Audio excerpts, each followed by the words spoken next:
Vérissure, le numéro 1 des alarmes en France. Rendez-vous sur vérissure.fr pour votre demande de devis gratuit. Vérissure présente.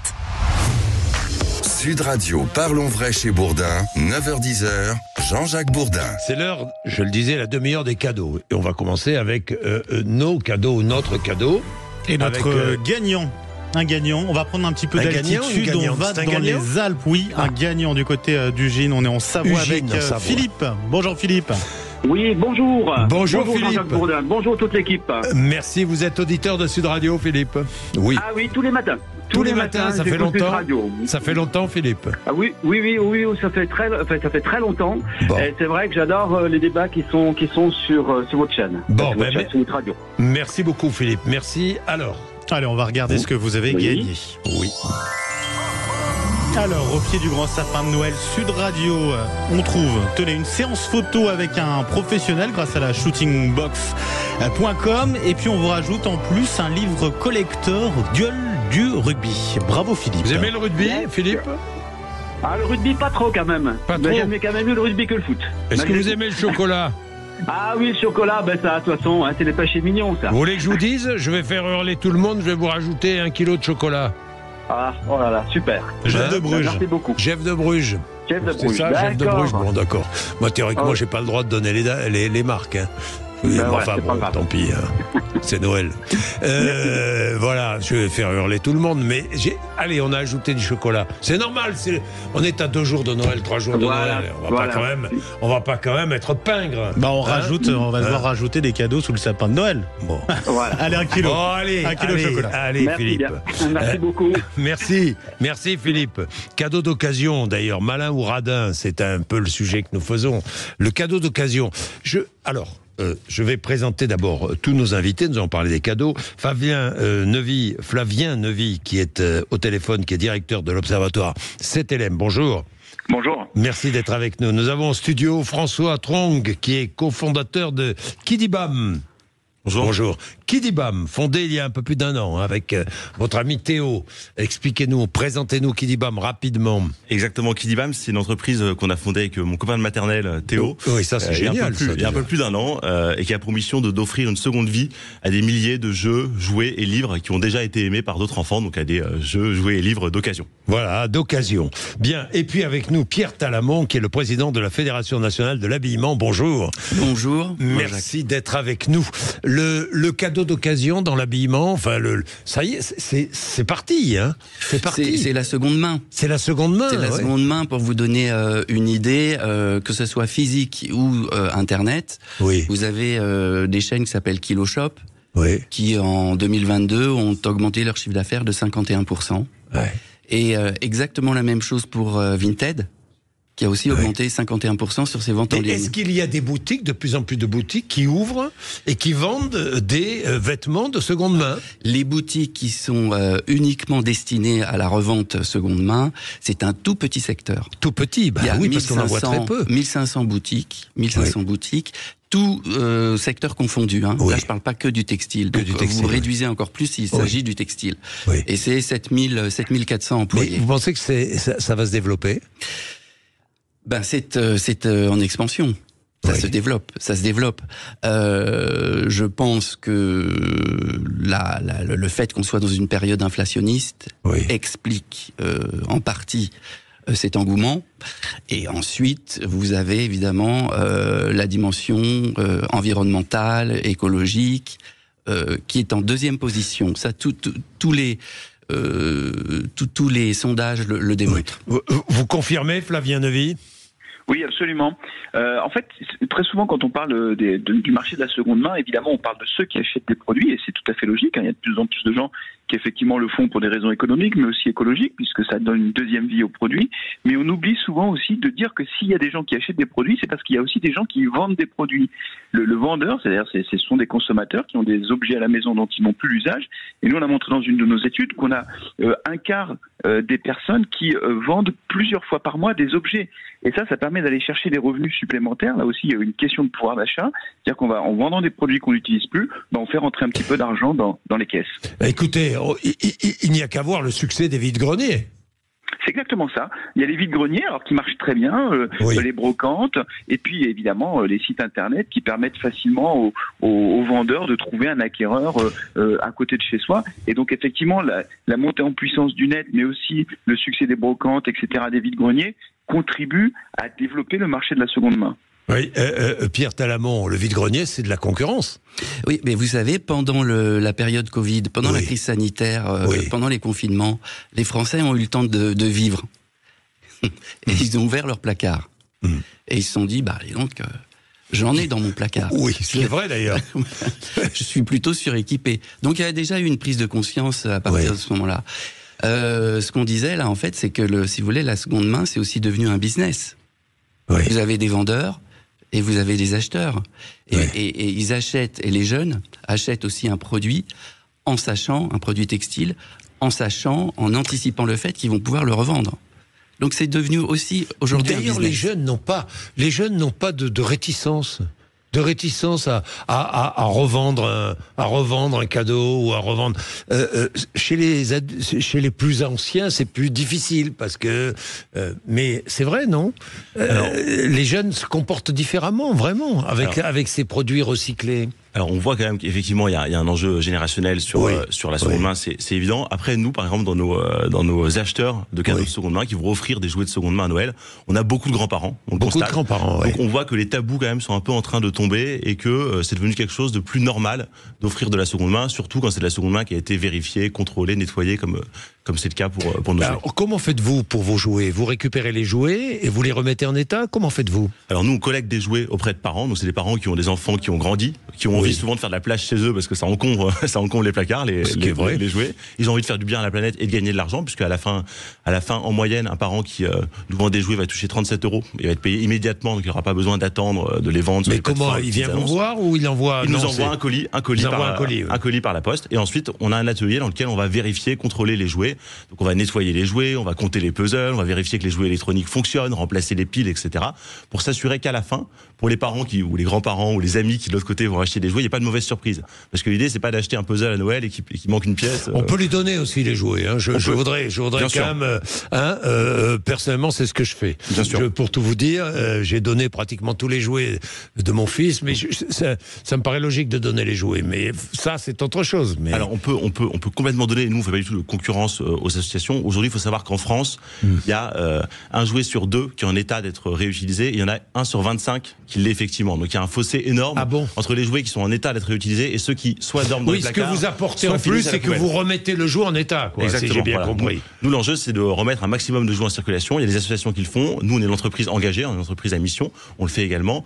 Et on pense qu'il y a de la place pour et ensuite, vous vendez ce jouet? Ensuite, on le revend à des particuliers qui ont envie d'acheter des jouets de seconde main. Et ce particulier sur un jouet, quelle est la différence de prix? Alors en moyenne, le jouet d'occasion, il va être 2 fois moins cher qu'un jouet neuf. 2 fois moins cher. Et il va être aussi beaucoup plus écologique, puisqu'il n'y a pas plus écologique qu'un jouet qui a déjà été utilisé. Bah oui, évidemment. Flavien Neuvy, sur le jouet? Oui, le jouet fait partie effectivement des produits qui marchent très bien sur le marché de la seconde main. Et il y a des secteurs qui n'étaient pas attendus sur ce marché. Tout à l'heure, vous parliez du textile, les vêtements, l'équipement de la personne. Franchement, il y a 10 ou 15 ans, on nous aurait dit que le marché de l'occasion sur le vêtement allait décoller. Enfin, personne n'y croyait à l'époque. Il faut rappeler que les choses ont beaucoup bougé finalement en très peu de temps, que les mentalités évoluent. Alors évidemment, il y a une contrainte financière qui est forte aujourd'hui pour beaucoup de ménages avec une inflation qui est élevée. Mais il n'y a pas que ça aussi, il y a une évolution dans les mentalités, et porter un vêtement d'occasion, aujourd'hui, c'est devenu complètement banal, alors qu'on aurait dit ça il y a 10 ans, ça aurait choqué beaucoup de monde. Donc les lignes bougent très vite. Oui, mais c'est pas encore, le vêtement, c'est pas un objet emblématique. Comprenez ce que je veux dire? Par exemple, est-ce qu'il y a des bijoux de seconde main? Est-ce qu'il y a des... Oui, Flavien Neuvy. Oui, mais à la marge, parce que c'est vrai qu'il y a certains... Oui, il y a à la marge. Souvent, les bijoux, d'ailleurs, font un peu office de... On s'en sépare quand on a vraiment plus le choix, qu'on est en grande difficulté financière et qu'on ne peut pas faire autrement. C'est vrai qu'il y a des objets qui sont plus protégés parce que beaucoup plus intimes. Mais quand même, encore une fois... Mais ça se développe aussi, je sais pas moi, les montres de seconde main, je ne sais pas moi, tout un tas d'objets autres que les vêtements ou les jouets. Oui, il peut y avoir du business d'ailleurs. Vous prenez l'exemple des montres. Alors sur des montres de marque, il y a certaines montres qui prennent même de la valeur au fil du temps. Hein. Je ne veux pas faire la comparaison avec le vin, mais en fait on est un peu dans ce registre-là. C'est-à-dire qu'il peut y avoir aussi cette notion un peu patrimoniale de se dire, je vais acheter une montre, mais de toute façon je sais que cette montre-là, parce qu'elle est de telle marque, parce que c'est tel modèle, dans quelques années, non seulement je perdrai pas d'argent si je la revends, mais en plus je pourrais peut-être même en gagner. Donc il y a aussi, comme ça a été dit à l'instant par un de vos invités, il y a une notion un peu de business aussi derrière. Flavien Neuvy, quel est l'avenir de la seconde main ? Alors, il est très important parce que la seconde main coche toutes les cases. Ça coche la case économique, hein, quand on vend ou quand on vend les produits, on gagne de l'argent. Quand on achète, on paye moins cher. Ça coche aussi la case environnementale et la montée en puissance finalement de l'envie de consommer plus responsable favorise clairement la montée en puissance de la seconde main. Il y a juste une interrogation pour l'avenir, c'est de savoir comment les enseignes traditionnelles, celles qui vendent des produits neufs et qui ne font que ça, comment elles vont se saisir de ce marché? Est-ce qu'elles laissent les particuliers s'organiser entre eux en quelque sorte, ou au contraire est-ce qu'elles voudront à l'avenir récupérer une partie du marché? On voit qu'il y a quand même beaucoup d'enseignes qui essayent justement de proposer un petit peu des corners produits d'occasion, de proposer à leurs clients de ramener leurs produits pour se saisir finalement de ce marché qui est en pleine croissance et qui va encore croître. Alors justement, Pierre Talamon, on va observer une petite pause, mais vous allez répondre à cela, puisque je rappelle que vous êtes président de la Fédération nationale de l'habillement, que vous représentez les boutiques indépendantes. Est-ce que vous allez organiser des corners dans vos boutiques? Pourquoi pas? À tout de suite. Vérissure, le numéro 1 des alarmes en France. Rendez-vous sur vérissure.fr pour votre demande de devis gratuit. Vérissure présente. Sud Radio, parlons vrai chez Bourdin, 9h-10h, Jean-Jacques Bourdin. Bien, parlons des cadeaux d'occasion, ou pas d'ailleurs, mais parlons des cadeaux d'occasion.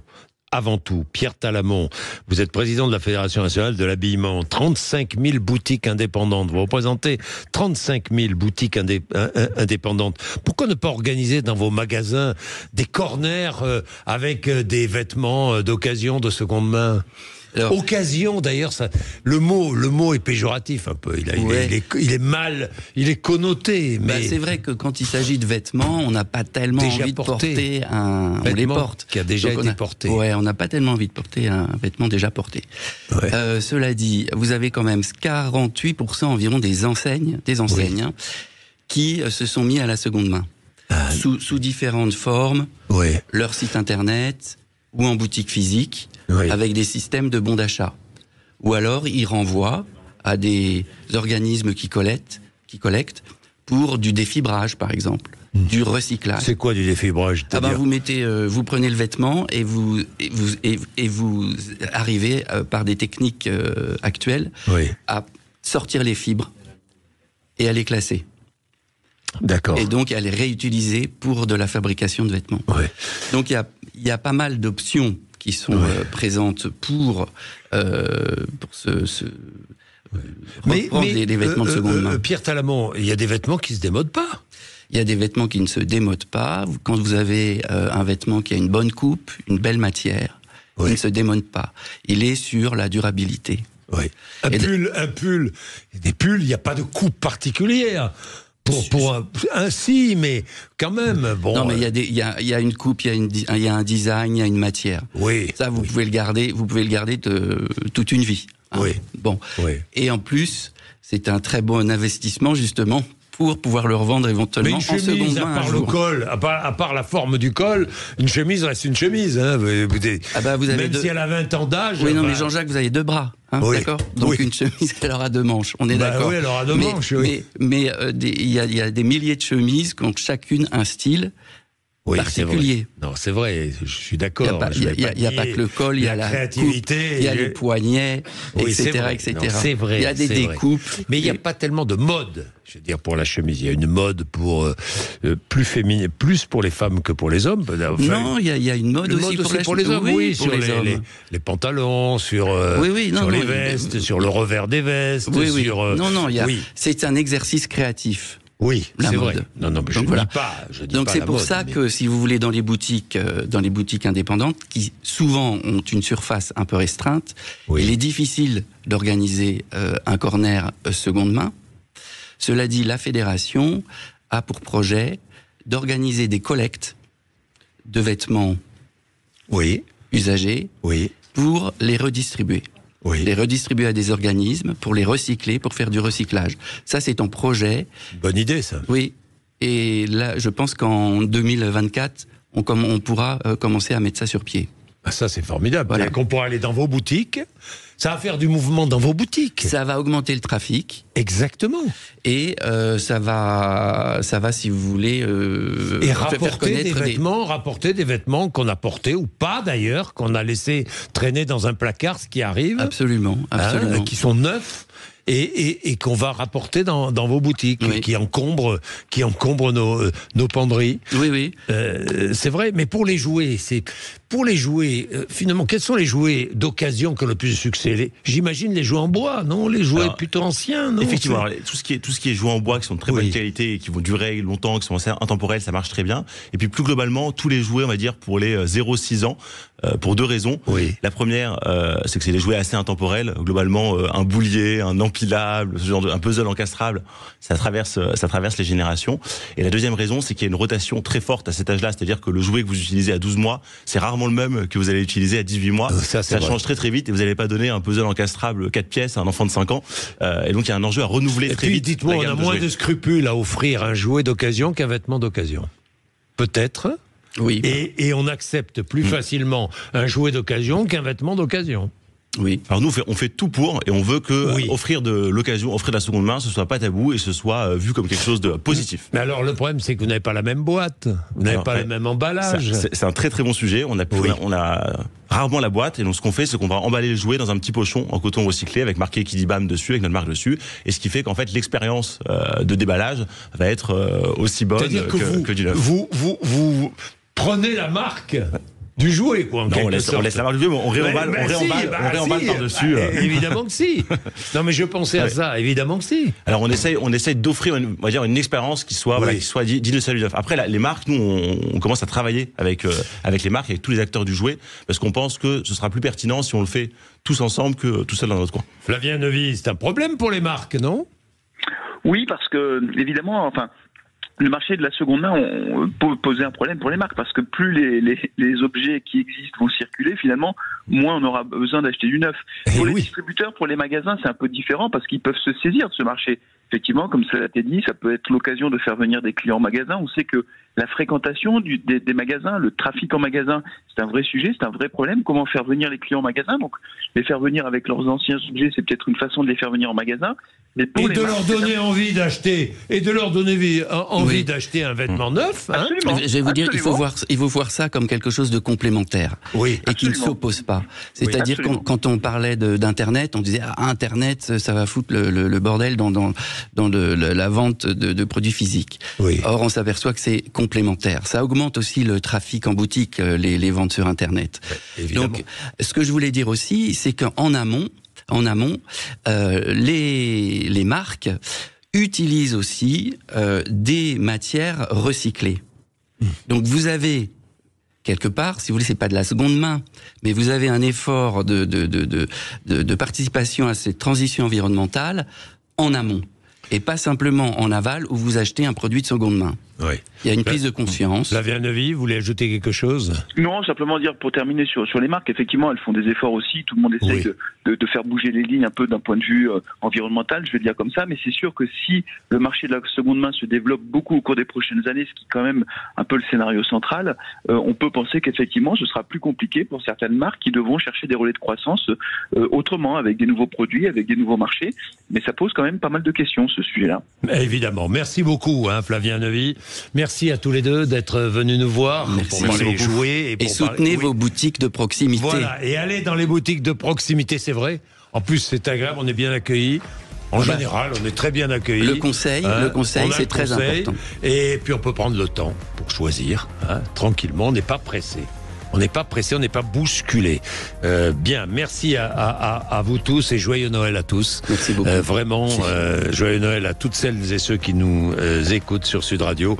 Merci. Tout de suite, Sud Radio Média, Valérie Expert, Gilles Gansman reçoivent Laurent Baffy.